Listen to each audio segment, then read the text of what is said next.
Good morning and welcome to Touch Base Daily. I know, what is this doing up here? What is that doing up there? What's going on, y'all? Good morning. How are you all doing on this Touch Base Daily? Today is our water cooler talk Wednesday. And here we are. Here we are.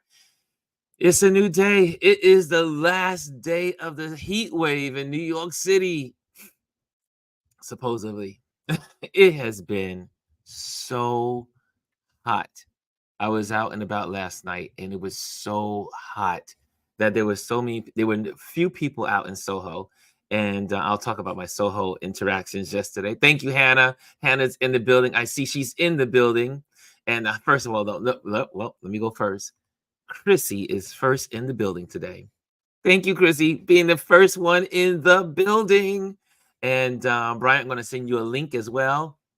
I'm going to have you to talk a little bit about your show, about your time at the Detroit rally. And so we're going to have that from Bryan. He's going to pop in a little bit for that. And then we're going to talk about lots of headlines. There's a lot of headlines going on today, a lot of news. Let's say some good mornings, though. Hannah, good morning now. And Hannah was with me last night in YouTube. She hung around as I was roaming around SoHo, and it was so good to see her stay with me on YouTube, and I did it all for you, Hannah. So people were coming in and out, but Hannah stayed. Hannah stayed with me. I see here, good morning to Gwendolyn.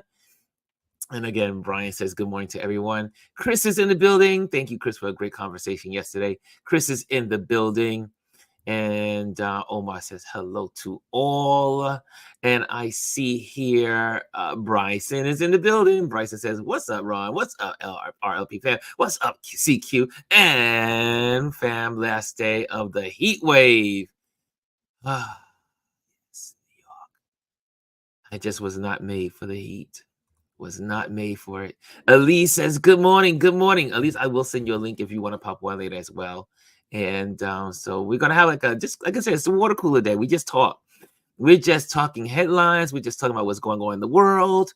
I do have a couple of headlines I want to share, and we're just going to talk about them and as a community. And because I like to hear what I thought about? I said, we are the grassroots. We are the grassroots of our country. We're everyday people that have ideas and thoughts that we come to share. The grassroots right here. Yes, right, Omar. You weren't first today. Shame, shame, shame. Omar wasn't the first person today. Nope, he was not. But I still love you, bro. And see here, Alieze says good morning to everyone. And I see all the mornings, all the mornings. Okay. Bryson always gives us the information about what's going on in celebrity world.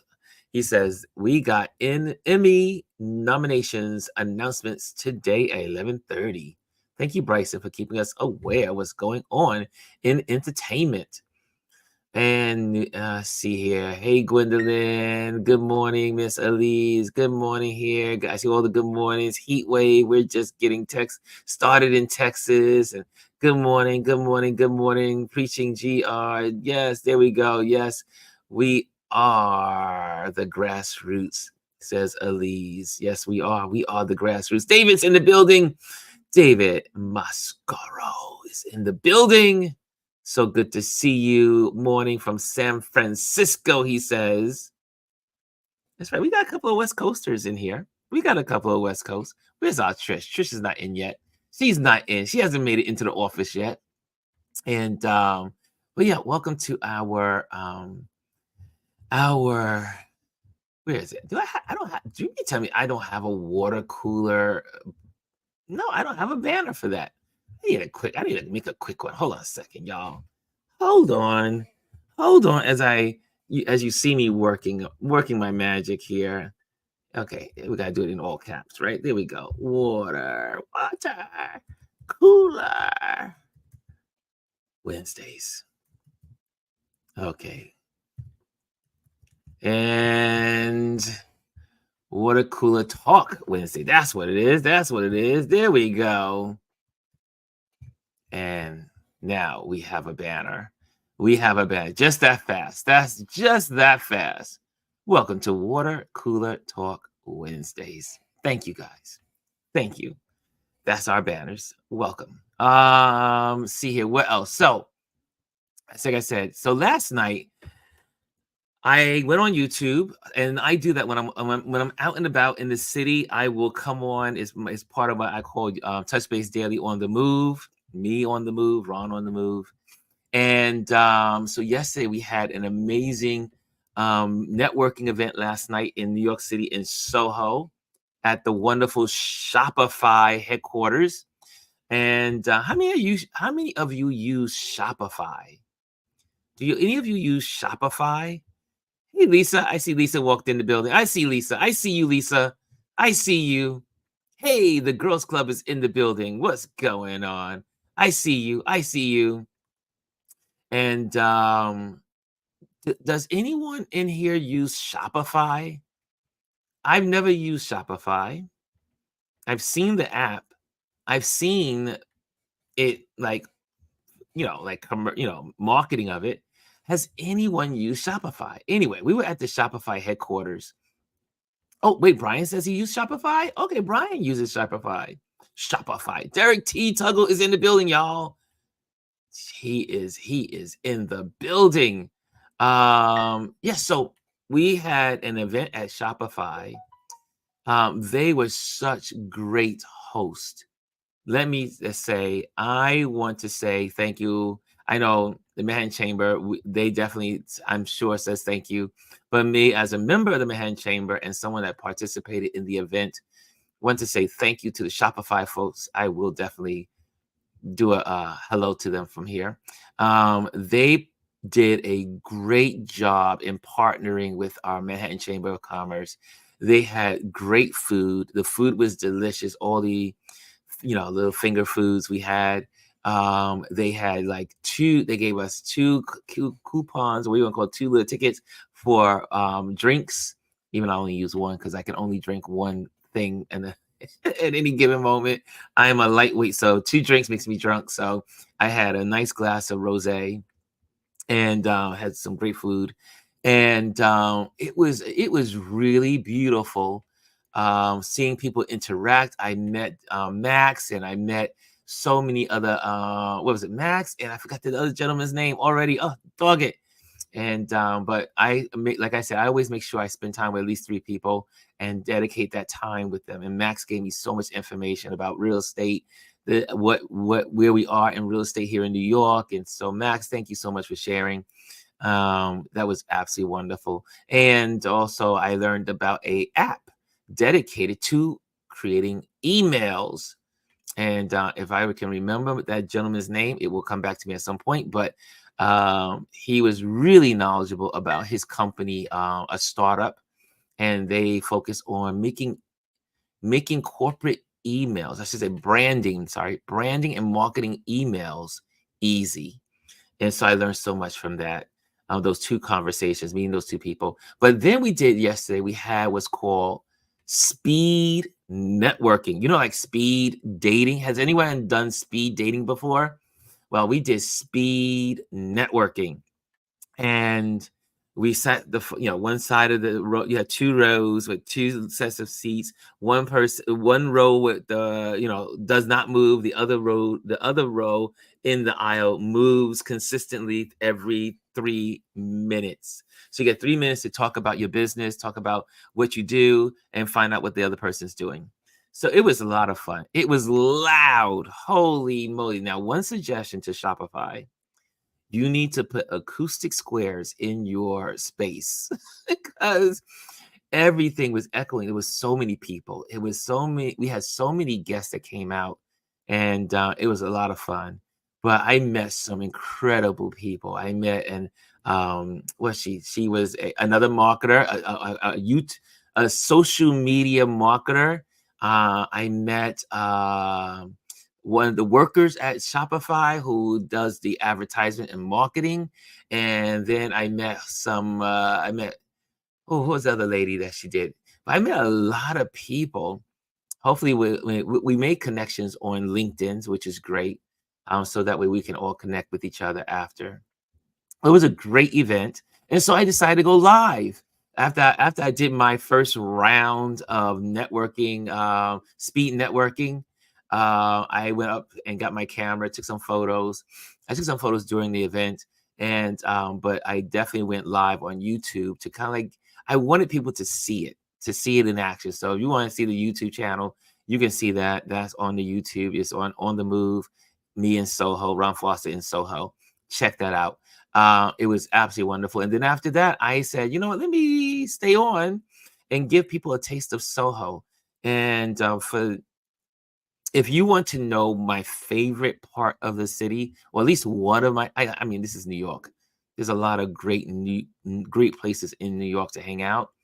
But for photographers to meet other photographers and to meet celebrities and models and all that kind of stuff, you want to position yourself in Soho, Prince Street area. Soho, that whole Prince Street strip. It's like 4 blocks from Broadway, even before Broadway, like Lafayette. So from Lafayette all the way down to West Broadway, Soho. And there's so much to see, so much to do, so many people walking.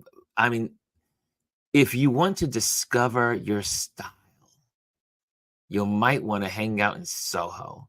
And our buddy Chaz, who I interviewed here, he usually photographs from Soho. It's where a lot of photographers hang out. So if you're in New York, head out to Soho. I think you will like it. Let's see what you guys are saying. Have you guys ever heard of speed networking? I see here, folks love. She says, folks love the drink coupons. Yes, they do. I had two. I only used one. I wish I would have given the other one away because I'm sure there was someone else that wanted to drink. There's never enough drinks for some people. Some people love to drink. I'm usually one glass, I'm done. One is I'm a cyclist. I'm cycling around the city. So even in yesterday's heat, I cycled from Brooklyn to Manhattan because it's so much better still than riding the subway. New York City subway system is brutal during heat waves. Omar says the best part of being an event photographer is the drinks. It's right, Omar. It's right. When you're an event photographer, you can just go and get it. You just go get the drinks. You don't really need the coupons when you are, but you want to stay coherent so you can take pictures. So I very rarely drink when I'm on duty. Good morning, Hannah. I see from Alieze says yes, okay. And also, oh, okay, here it is. G says I did speed networking at a Seth Gooden event. It was virtual, but it was awesome. Yeah, we started with speed networking online. This was speed networking in person, and it was a lot of fun. And like I said, you meet a lot of people, and it really allows people to get out of themselves. They get excited that they want to tell you about their business. Like I said, the best part of the number one objective in networking is to get to know other people and what they do. I mean, yeah, it's okay to tell people about yourself, but it's more fascinating when you learn about other people. Chrissy says, speed networking sounds like a great thing. You can meet so many people that way. Exactly. Exactly. I see here. Is it like speed dating? Yes, it's like speed dating. As a matter of fact, speed networking comes from the whole thought of speed dating. Yep, it's done the same way. Question, says AQ, says G. We were given a question for speed networking, which was, how can I support you? Did you guys have the same? No, not this time. We just simply, when we're online, we have like that. We have a question when we do online. However, when you do the speed dating, you only have 3 minutes. So it's really a minute and a half to share what you do. So that's, yeah. So we didn't, yeah, it was just simply, what do you do? Tell me, and I will tell you. So that was our speed dating. Okay, I gotta send an invitation to a couple of people that because I didn't do that right off. Hold on a second. Let me. Okay, can I get in there? Can I get into my settings here? And I guess not. Hold on. Let me stop sharing that so I can invite some folks. And if you are interested, guys, if you are interested in coming onto the panel today, you can just simply, like I said, just simply let me know. DM me or put it, or you can just put it right here. And you can email me at ronlewisphotos@gmail.com, because that's my business email anyway. So it doesn't matter if you know it or anyone knows it. Just go to ronlewisphotos@gmail.com and let me know, and then I can send you an invite. Okay, so that's how that works too. So I'm going to send these out because I know Bryan is going to share about his time, and I want to get Bryan his hold on a second. BRY. There we go. Mr. Young is in the building. Let me get that to you, Mr. Young. I will send this to Miss Gwendolyn, because she can definitely share if she wants to share as well. And we have our Omar. I'm going to send that to Omar as well if he wants to pop on. That's too. Okay, so sending out. But if you want to pop on, you're more than welcome to. Just let me know. Just send me an email so I can have your email to send you the link. Okay, that's how it will work. Okay, there we go. Everybody has their invitation that needs to have it right now. Omar, when you come to when you come to New York, we are hanging. We're spending one whole day in SoHo, and anyone wants to join us, you're more than welcome. But it's going to be Omar and I are going to be in SoHo when he arrives, and maybe Omar, we can brainstorm about this. Maybe we can make this like a photo walk, or just kind of like people just joining in and watching us photograph, and we can help them photograph. Something's this idea. That's called an evolving idea. It will see. It will see. We will see. Hannah says, Ron, it was the best. I enjoyed your Soho tour. Yeah, I go because what is my favorite one? Like I said, it's one of my favorite places. So I was able to tell the stories about the architecture, about the fire escapes, about the water towers, about the glass tiles on the ground, what they're used for. So check it out. I mean, if you want to learn a little bit about Soho, check out my video from yesterday. Okay, let's go here. Ron, you can send me the link. I got you. Okay, Alieze, I got you. Got you, Alieze. Bryson says, it was hilarious looking at the ball players trying to keep a straight face. Oh my goodness. Both are about relationships, buildings, either personal or professional, says Bryan. And I see here, I see all the good mornings. Hey, Rashawn is in the building. Rashawn is in the building. Hey, Rashawn, so good to see you. Hey, and there's my Trish. I was like, where's Trish? You didn't set the alarm clock this morning, Trish? What's going on? You're usually here on time, even though it's extremely early on the West Coast. Welcome, Trish. Welcome, welcome, welcome, welcome. Anyway, let me bring this panel on up, because we're going to just have water cooler talk today. And there's a couple of headlines that we're going to talk about. So here we go. Here we go. Mr. Bryan is in the building, cleaning his glasses. And we got Alieze. There she is, Miss Alieze. I love your baseball caps. It's not. It's you know when I was. Let me. How should I say this? When I was younger and I dated girls, and I would always look for the girl with the baseball cap. I thought the most attractive thing was a girl with her ponytail hanging out of her baseball cap. I don't know where did that come from? I have no idea, but I thought that was the most attractive thing when I saw a woman, even to this day, it's still. I used to be like, wow, look at her with her baseball cap and her ponytail. It always represented to me that this girl was like cool, like she could just hang out with boys. Anyway, Lilies, you're cool. You're cool, Miss Alieze is cool. I Uh, I had a lot of male friends in high school. I was like, oh, the cool girl was the girl with the baseball cap. It was just my thing. So before we go into headlines, I'm gonna go fix my light though. you got to fix your light. Okay, you fix your light while Bryan tells us about Detroit.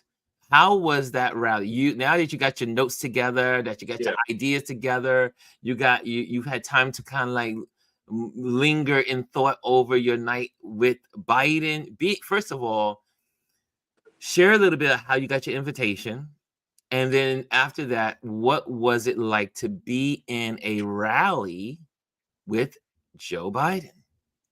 Well, to the first point, how did I get it? Mm-hmm.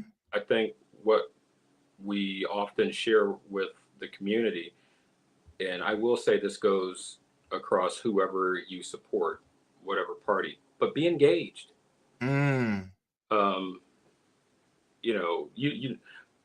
I'm professionally a car designer. I'm not in politics. I'm not a lawyer. I'm just a nerd. But I know who my senators are. I engage with their offices constantly outside of election season. Mm-hmm. I know who my representatives are. I donate and support, and they know me. I'm that. What's that saying? The squeaky wheel gets the oil. You are the squeaky wheel that gets the oil. Yeah. Yes. So Friday, the evening of President Biden's stop here in Detroit, thank God I opened my email. I opened my email that morning and had an invitation. Mm-hmm. And I'm like, oh, for me, and I think like for many, you have a lot of things going on in your life. And I immediately had to do a lot of restructuring.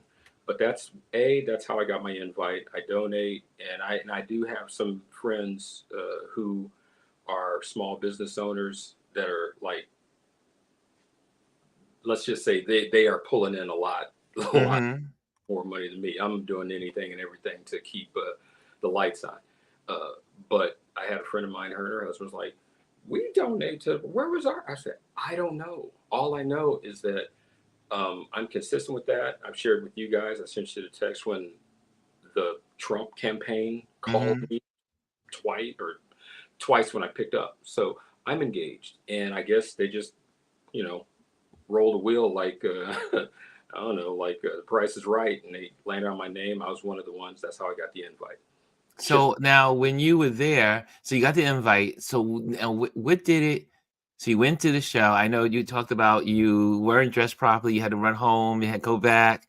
But being in the audience, what did you take? What was your takeaway there? As we like to say in business, what was your takeaway? What was your takeaway from the being in the event? uh, it was solidified for me. Again, this is my opinion, and my opinion was that he needs to keep doing that President Joe Biden that I saw in the auditorium. And I feel like more importantly, and I think I shared with you guys, I'm finally starting to post some of the videos that I may have finally starting to post some of those to my Instagram. Mm-hmm. But more importantly, what I saw of him when I was standing 25 feet away from him, when he came out to where we were staged, which wasn't planned. And I think somebody told him, hey, look, we've got some overflow people that have been waiting hours and were almost turned away. So he came out, and watching watching his body language, not just watching his body language, but listening. And here's where I felt like you, Sly Dog, where when he spoke to us in the staging area, Mm-hmm. he was quiet. He was, and that for a split second that had me like, oh man, don't tell me This is gonna happen again. Yeah, but when he was told we can't hear you, then it's like the volume went, and I'm like, he went from, hey, how can you hear me now? Okay, now listen. I'm like, where the heck is this Joe Biden at? So my impression, consistency. If he's consistent with how he showed up in Detroit on Friday, how he showed up at the press conference the day before that, where let me remind people, because I know we've had a lot of, obviously there's been a lot of news since then, and this may seem like months ago, but today's Wednesday. This just happened Friday, but that press conference was Thursday. He stood there for over an hour, no cue cards, no nothing, answering questions from the media. Yeah, he made some gaffes, but in my opinion, he made gaffes with us. But I tend to give him grace on that, because one, if you followed him in politics, he's a gaffe machine. He's been gaffing since he was 29 years old. Yeah. And second, I think, how many of us have made a similar mistake? Unfortunately, he is on a heightened level or stage, and because of that debate, which I chalk it up in baseball terms, like that was an unforced error. So now it's get yourself out of the hole. But in my opinion, from what I saw, to your question, how did it feel? How did it seem? And I do give some grace or latitude to the fact that he is well received in Metro Detroit. He is the first U.S. president ever to get on the picket line with a union, with the UAW. Even though Michigan has a lot of other business lanes, the whole state still to this day is pretty much known as a car state. But he leaned into that, and even when we had one of the protesters interrupt, where I sat, since I got in there late, I wasn't aware until one of the women next to me was like, "Hey, look down there," and he handled that with finesse and with respect. So yeah, to answer your question, that's my opinion. I feel like that President Joe Biden that I saw personally within the space, maybe 25 feet from, and in the auditorium, I still haven't gone and watched on TV, like, how it was captured on TV, but that Joe Biden needs to continue to show up, and I implore anyone, if you ever get a chance between now and the election to see him in person, do it, because the IG live that I did afterwards, when I got walking to my car, and I saved that and I shared some of my thoughts, then I'm looking at myself. I'm guilty of this. I either consciously or subconsciously started to feed or eat what the media has been saying. And I will say the popular media, mainstream media, has been complicit in painting this narrative that he is feeble, and that man is sharp, and his self-deprecating humor that he shared with us before he went out, that more of that needs to come across. Wow. Okay, cool. Thanks. So now we got about some panel discussion. That was awesome. Thank you, man. Let's bring Alieze on now. She's here. And we got Omar popping in. Look at that. Look at this. Look at the squares. Why me and Look at Omar switch? Look at these squares. Look at all these squares. I'm in the Yeah, office, you're in the I'm car. in the truck. You're in the truck. I was like, where is Omar? I was like, I'm looking at you bouncing the camera around. I was like, where is he going? Anyway, gotta so work. guys, well, first of all, I mean, has anyone been watching the RNC convention? I mean, any of you guys been watching the Republican convention, RNC? That's like asking me how long can I hold my hand over fire. Exactly. Oh my gosh, it's unwatchable. It is. I tried. I'm like, I tried yesterday. I know I tried the day before yesterday, so it was a little tough. It was a little tough. And yesterday was their RNC convention was about unity, and it was, Nikki Haley did her skit. She did her skit. A vote for Biden is a vote for Kamala. It was a vote for President Kamala. And I just sat there and said, what the? I mean, she's the one that really kind of like started that mindset. And again, like I keep saying, I'll say it over and over again. This crazy, even though they're saying, oh yeah, Kamala will be a great president, and we want Kamala to take over and Biden to step aside. Doesn't make any sense. Think about it. You vote for you vote for Biden, and you still are voting for Kamala. So why should Biden have to move over to the side? It's just debate and switch ideas. And I was saying this morning, because Adam Schiff, I sat there and said, he just played himself. Adam Schiff played himself in. Remember, it was Trump that called him shifty Schiff. So I sat there and said, how is it that you go after your president? I mean, it was ridiculous. And so that's what's in the headlines all last night, all this morning. Adam Schiff said Biden needs to get out the race, yada, yada, yada. When you got friends like that, who needs enemies? See, that's the difference. That's the difference between them and the two groups, right? No matter what, no matter how insane this sounds, they all stick together. That's right. No matter how. Once they have a candidate out there, they got that horse in the race, they support that horse. The other, on the Democrat side, they got to stop doing that. They got to learn how to be unified. You cannot continue to be the pawn of the media. Yeah, which is what they are. I wanted to share what a conversation that I had with a protester, and but I'll give you and how it feeds into still this call for President Biden to drop out and Vice President Kamala Harris to take up the mantle. There's a lot of protesters out there for the war between Israel and Hamas in Gaza affecting innocent Palestinians. Very specific.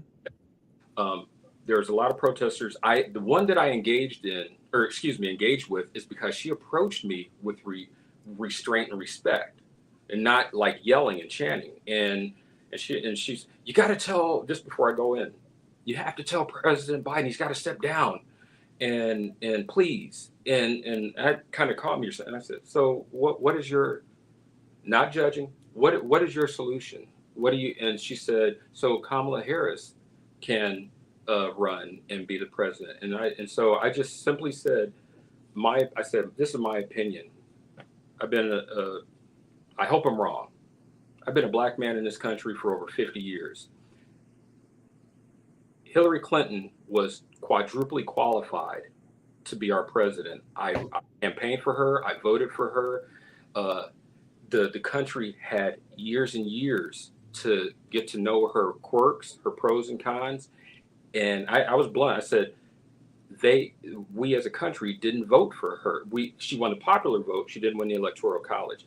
And I said, so can you tell me, and I hope I'm wrong, I said, can you tell me where on God's green earth in the next couple of months, if this country didn't elect a overly qualified white woman to be president, where do you think this country will elect a black identifying woman who is also, she's multi-ethnic Indian, and she actually looked at me and like, oh, and I'll stop with this. And I said, here's my logic or my thinking. That's a gamble. President Biden's shaky debate that's got everybody in a tizzy. That's a gamble, but he's still president. And I said, you want to know the best way you can get Kamala Harris elected? Is to reelect Biden. Reelect President Joe Biden. Game it out. He gets reelected maybe a year or two. And here's where I brought history in. I said, year or two in, say he does a polite, respectful bow out. She ascends to the presidency without the vitriol of trying to campaign for it. And technically, and I brought up, because she was younger, I didn't assume, but when I brought this up, she said, I didn't know that, which led me to know that she didn't study history. I said, 1963, unfortunately, when JFK was assassinated, LBJ ascended to his presidency. He finished out John F. Kennedy's term, no matter how short or long that was. Then that means he could go and run under his own and technically serve out 2 terms. President Joe Biden can do that. They're not going to give us that in the public now. They're trying to weather the storm. But I said, think about that. She said, really? Like, as far as LBJ and JFK? And I said, yes. And I wasn't accusatory. I said, just do me a favor. Just really look into that. Study. Read the history. The history is so important. History is so important. I see here also, Hannah was saying he was excellent at the NAACP event last night. Yeah. I saw it. He was on point, and I love the fact that he went all in on his accomplishments. I said, go, go, go, Joe. And what was interesting to me, and again, when I look at all these folks that are saying Joe needs to get out the race, I haven't seen not one so far I have not seen one person of color say that. I have seen. I think, we understand his resume. Yes. We have that in front of us, and we count on that. And so I think now the campaign is finally focusing on those positives, because that's all he really needs to talk about. He can't be, we got lured into this bickering back and forth with, the Republicans and now becoming vicious and all of that crap and stuff. But we lost the message where, like these young people, the whole thing is about the middle. These young people. My son, I use my son as an example. He is angry about the Israel-Palestinian conflict, the war.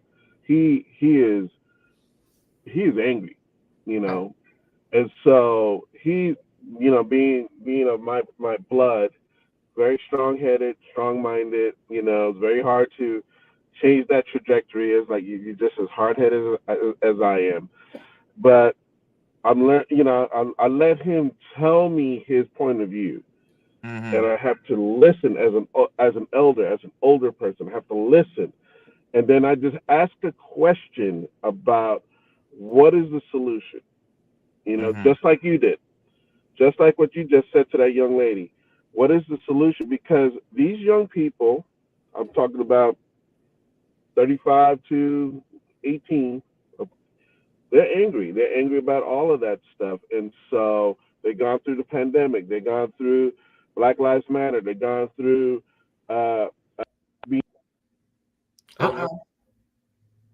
we lost Omar. Lost Omar. A signal. That was a signal, a dump. He'll be back. But like he's saying, the young people, we need our young people to be engaged, but we also need to educate them. Absolutely. We need to help. We have to help them understand that a Trump presidency, it makes it worse for the Palestinians. It's not going to make it better by you sitting out this election and not voting for Biden. So I think he's trying to come back in. Yeah, he's trying to come back. He's trying to make a comeback. I see a little blink. But again, he was at the NAACP the NAACP event last night, and it was just really, look, he poured his heart into it. And again, he lays out how many things affect people of color that they were able to do, especially the Black community. So anytime Black folks say Biden hasn't done anything for them, you have to keep, and Gwendolyn and I had discussion. It's not the best of the two evils. No, one is evil. And sorry, it had to be so mean about saying the evil thing, because it is evil, but you got to call evil what it is. Evil is evil. And you have one person that's doing things for people.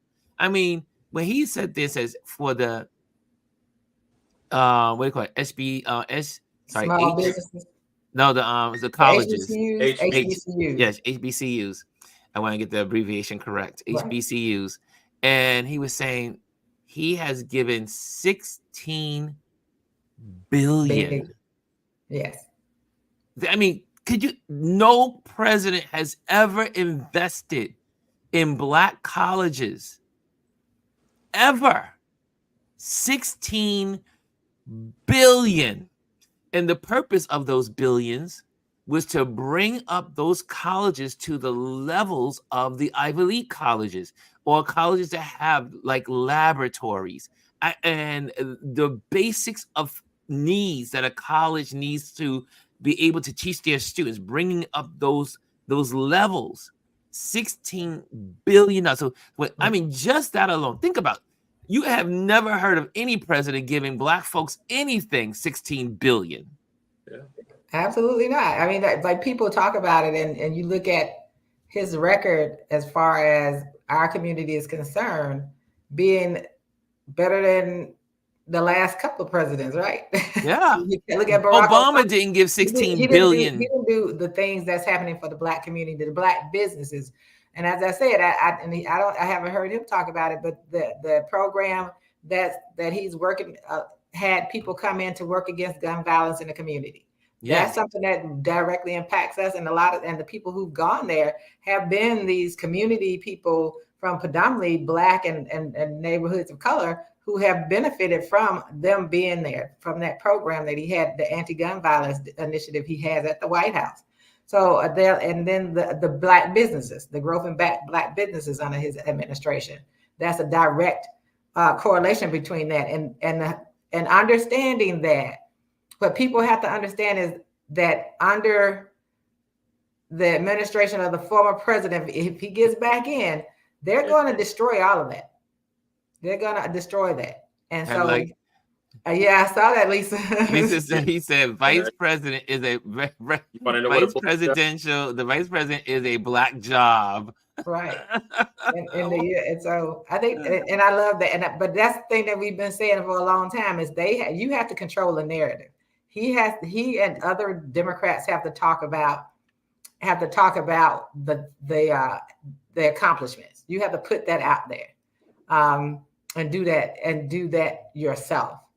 And I saw what did David say something about Barack Obama being handcuffed. So that's their job. Their job is only to basically control that and stop allowing the media to control thinking, our own thinking. Because as Bryan said earlier, I'm not, as you all know, I am not posting anything about all of the craziness. Mm-hmm.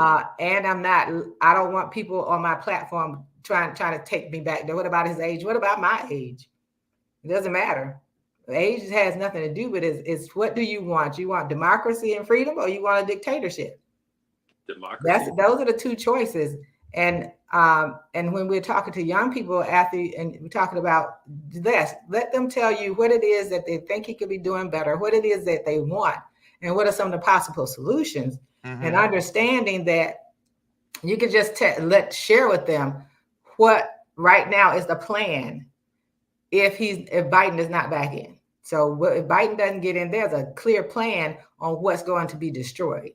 It's a plan out there. So that sharing that part with people as much as possible. And it's Project 2025, it's Agenda 47, all those things are out there.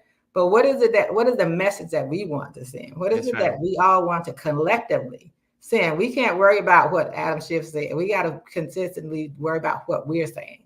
I was on Kenny Burns' show last night. There's a consistent message there now. Yes, I'm right. voting for Biden. This is what we need to survive, and we got to understand that we have to vote blue in the House and the Senate, because you got to control that. And I know a lot of people say, "Oh, your local stuff," but that federal level can mess up you locally too.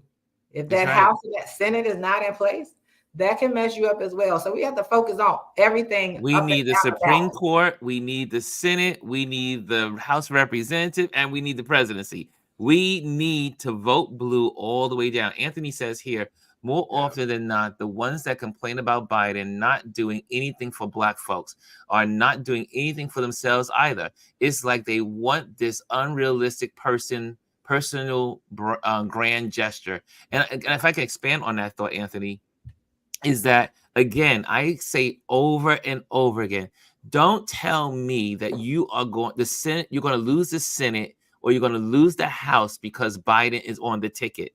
If you are doing what you're supposed to do as a senator or as a House of Representative person, if you are going door to door sharing what you believe in about Project 2025, about Roe versus Wade, and all the things that are out there, the topics that you're going to be talking about, but mainly Project 2025, and you're going door to door and doing your work, it don't matter. You could care less who's at the top of the ticket. Now, I don't believe that Biden is going to bring the ticket down. I believe Biden has a grassroots, a large number of people that love him, support him, and saying 4 more years, everywhere this man's going so far. Since his hiccup, people still have fallen in love with him. And I don't understand. Again, the other side has a criminal, a rapist, a twice impeached person, and they don't care. They support their man. No matter what. The polls are still even. The polls are still even across the board. Just remind people, they were not even. Biden was a little bit behind until recently. That's right. So Biden has gained some ground. So we have to stay focused on that. I think that's the most important part. And when it comes to talking to our own people, when you say what you want him to do, what you want a president to do, specifically, what are you talking about? So we can look at that. We can look at, when people talk about jobs, right? I can walk up the street from my house. There are tons of people hiring. Now, do you want to do that job? And that's the point. Like, you got to want to do those jobs as well. So I'm not blaming anyone that's not employed, because they're not getting paid nearly enough. But and he also wants to raise the federal minimum wage. But to be able to do that, I'm going to tell you the main problem that people have to understand is the structure. And Jasmine Crockett was just explaining this in a video. The structure of how the government works. You got 3 branches: legislative, judicial, and executive. In order for a president to put anything into law, it has to be first in that legislative branch, which is a House of Representatives. Yes. So it has to go through the House, which has been dysfunctional for the last few years because it's been controlled by the Republicans and they've done nothing, right? So it first has to come through there. Then it has to move up to the Senate. And then once they approve that, the president can sign off or he can veto it. One way or the other, depending on what if he's trying to protect the people. Because now the House, for example, the House currently wants to pass a thing about national citizenship, proof of citizenship. Yes. Biden has already promised that he will veto that. So, but people have to understand, it doesn't skip from the House to Biden, it goes to the Senate. So right now Democrats have a narrow control over the Senate. So if they don't approve that, it doesn't get to the president. But he's already said, I'm going to veto that. Yeah. So those are things that people, that's the basic thing that most people do not understand when they say what the president hasn't done for them. They don't understand that there are only so many things that they can do by executive order. That's right. And then the other things have to come through the process from the legislative to the judicial, which is the Senate, all the way up to the president. You That's gotta how it works. codify it. You gotta confine it. But Right. Brian, I saw you trying to say something. Yeah, a couple of points there to your original one about President Biden yesterday at the NAACP, specifically calling on his accomplishments. He started that Friday here in Detroit when, and I think I mentioned in live, and when Alieze and I have talked offline, like that's what we talked about last Wednesday. And I guess a little plug, we're doing another politics spin tonight in Clubhouse. But last Wednesday, all of us were talking about why aren't they talking about what they've done that are tangible, that are factual, that people can look up. He did that Friday, got bumped out of the news cycle because of what happened Saturday, but he continued yesterday. That's one. Two, educating people where they are. I keep going back to make it plain, in the sense of anybody in our community or outside who are like, what has he done for me, or what has he done for us, or give them a brief civics lesson, 3 branches of government. Make it plain how I did that with the young man I spoke with. I talked to a lot of people on Friday. It was like a 4-hour wait. Mhm. So I'm talkative. I just talk. But the example I give of making it plain, meeting people where they're at, making Project 2025, Agenda 47, JD Vance, making anything that is factual from those 3 entities, making it connect to something in that person's life that you're talking to. I was talking to a young man who, his comment has stuck with me. He said, I hate that I have to vote for President Joe Biden.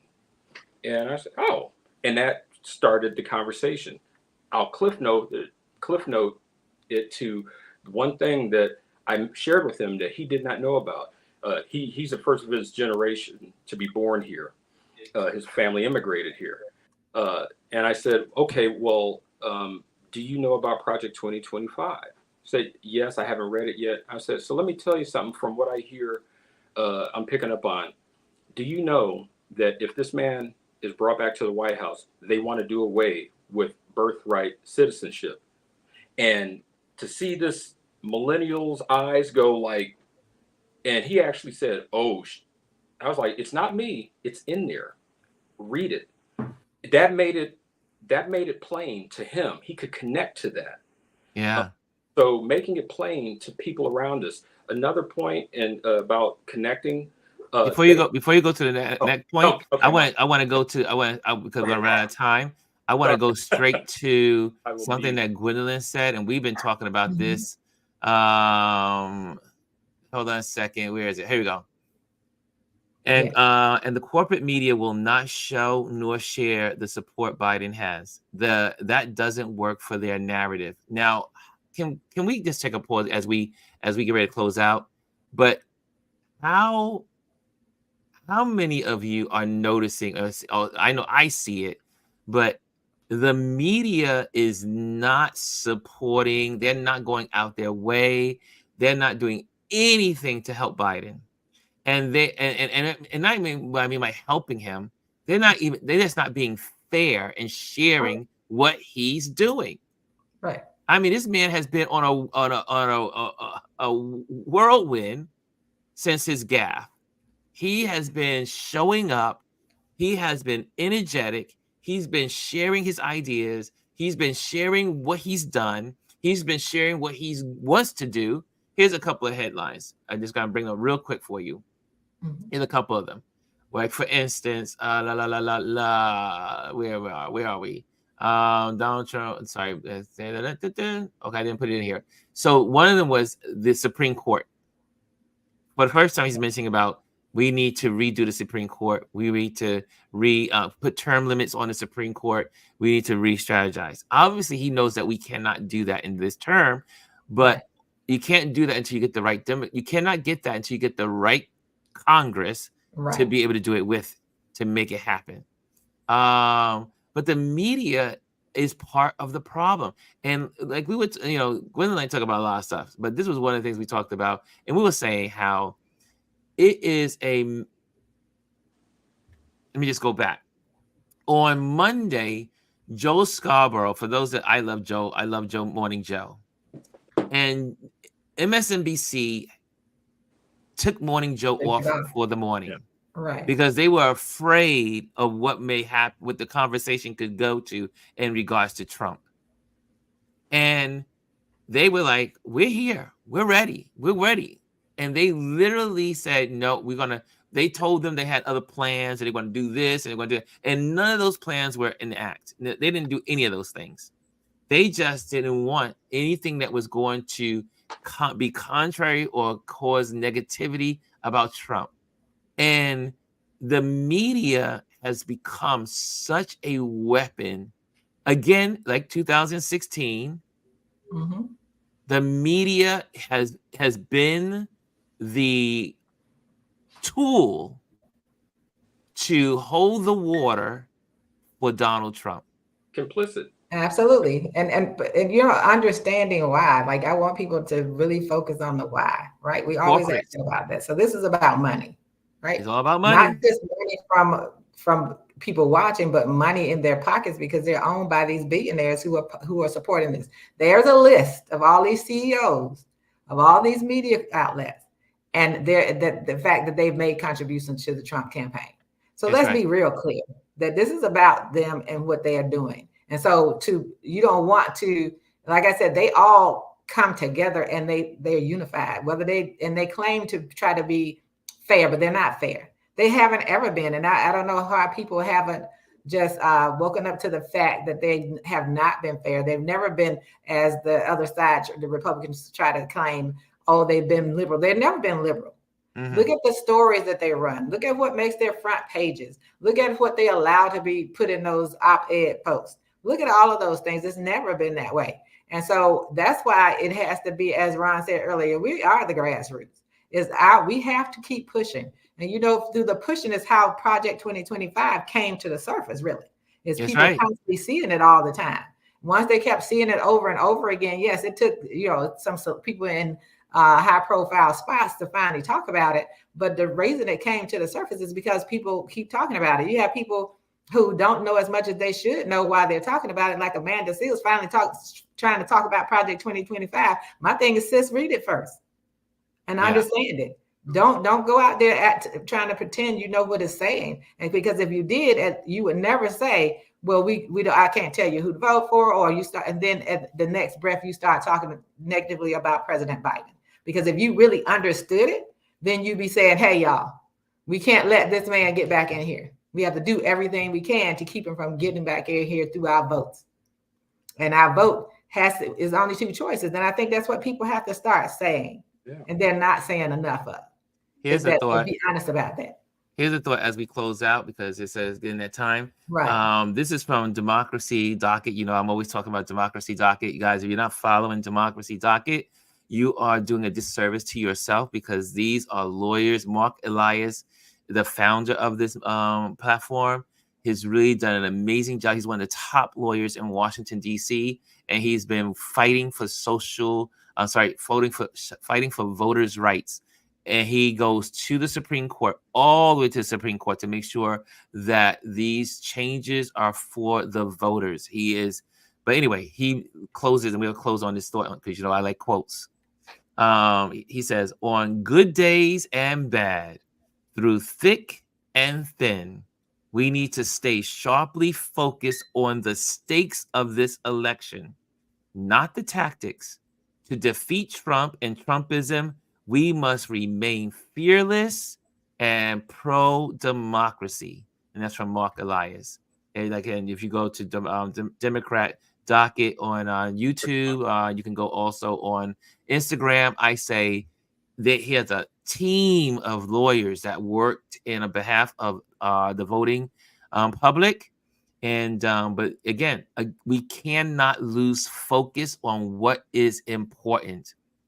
We just cannot. We cannot be deterred by, Trump got shot. Yeah, okay, that was news. He got away.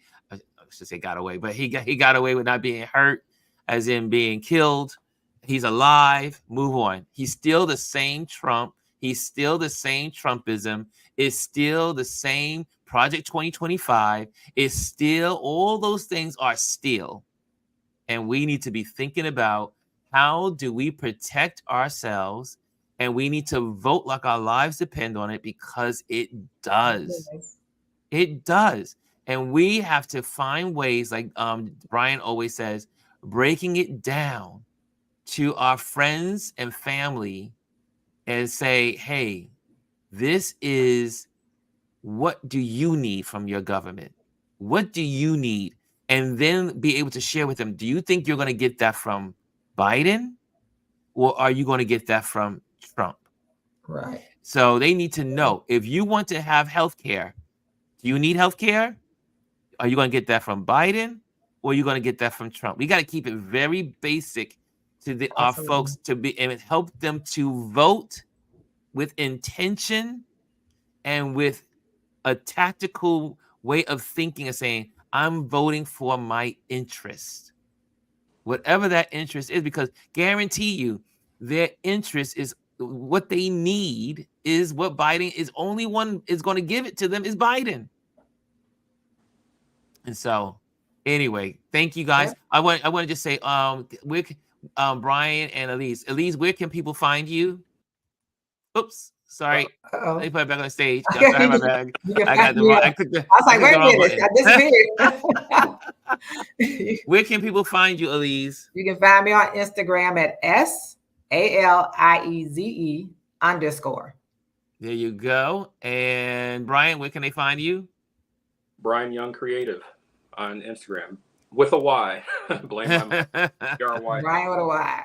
Awesome. So we had a good discussion. I hope you guys learned something. And I know you probably, some people say, oh, you guys are talking about this again. You're talking about this again. It's important that we talk about it. And I guarantee you there's someone in this audience, someone that's going to see this video that never heard what we're talking about. So my response to anyone that's saying we're talking about that again is, I want you to look at what the media has been doing over and over again since the debate. There you go. Every time. So the way you get your message out, you have to be a broken record. You have to repeat it over and over again, because you never, as Ron said, you never know who's going to watch it next, what the new person is, or it may take that long for someone to really get it and let it sink in. So yes, you need to say it over and over again. Every day you should be making people aware they're choosing between democracy and freedom and a dictatorship. It's just that simple.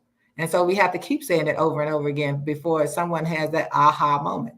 Media does it all the time. All the negative statements they want to say about President Biden right now, they say it every day. Yes, right. Can I? Every day. My closing statement. Yeah, closer. I understand there's anxiety and fear. At the end of the day, these pundits, these talking heads, who is voting? All of us. So some facts. 2016, Hillary Clinton won the popular vote by 2 million. She lost the electoral college.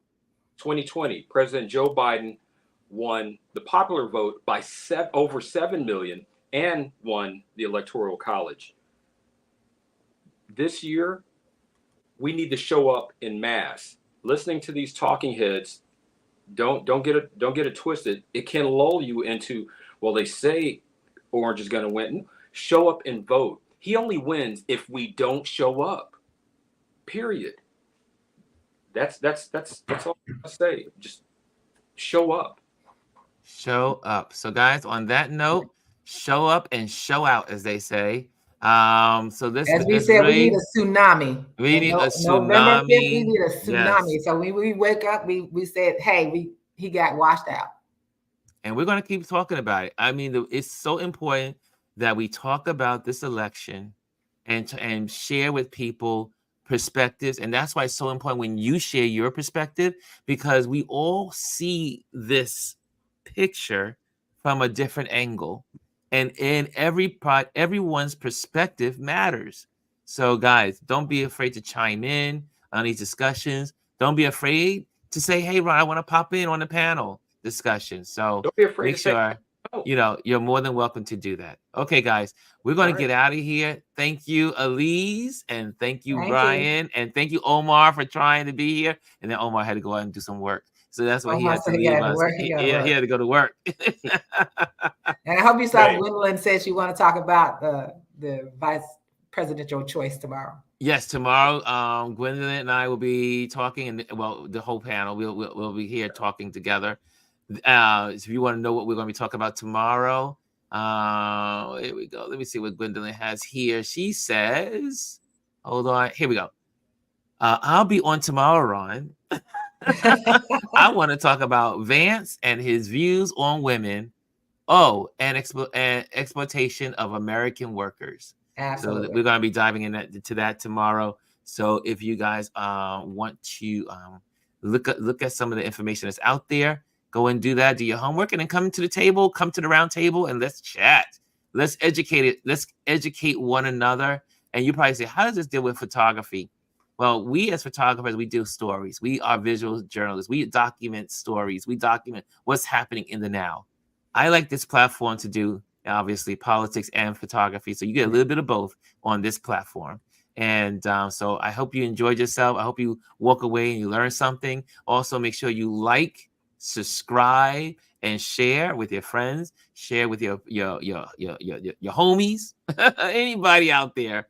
Just share and let them know that we here and we have these great conversations. Again, thank you so much for joining us. And we are out of here. Have a great Wednesday. It's hump day. Enjoy and also celebrate Emoji Day. It's Emoji Day. And it is Emoji Day. And also condolences to Kobe Bryant's family. His father passed away. Kobe Bryant, who passed away also, was killed in a helicopter accident. His father passed away at 69 yesterday. So and he was an amazing basketball player as well. So let's keep those families in prayer, and all the people in the sports arena and the sports people, that they are also mourning his loss. Okay, guys, we're out of here. Take care. See you tomorrow. See you.